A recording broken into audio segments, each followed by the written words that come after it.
Recientemente, el ministro de Labor, Dr. Andrés Paul Cruz, hace entrega de un resumen del reporte que aborda trabaja para lo que trata Arbowet. El resumen aborda entrega al parlamentario Donny Rasmein. Arbowet é muito importante para todo trabalhador e também para o governo. É muito importante para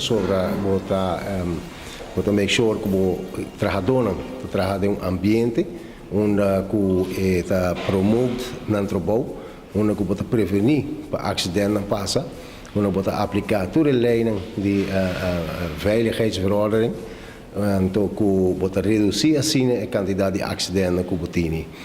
Oficial na presidente da Comissão Werkveiligheid do Parlamento, Sr. Donny Rasmein, que um par de anos acaba de carregar o processo de Arbowet para Aruba. Me serviço durante minha visita recente na Holanda, nós chegamos a um acordo com a Arbo Uni para apoiar neste processo aqui.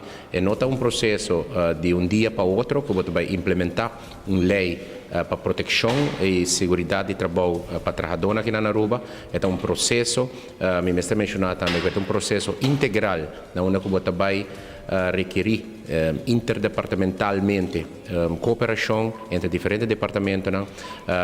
Tenho nota que eu vou apresentar na minha pessoa, para o Sr. Bart Staal, que eu vou apontar para o Ministro de Labor anterior, Sr. Otmar Odeberg, para o tracker de Arbowet, Arbo Project para Aruba, apresentar uma nota inicial cerca da minha pessoa era e me serviço que esta paz naturalmente tem a visão do gabinete aqui, onde nós queremos mirar mais produtividade na pia de trabalho.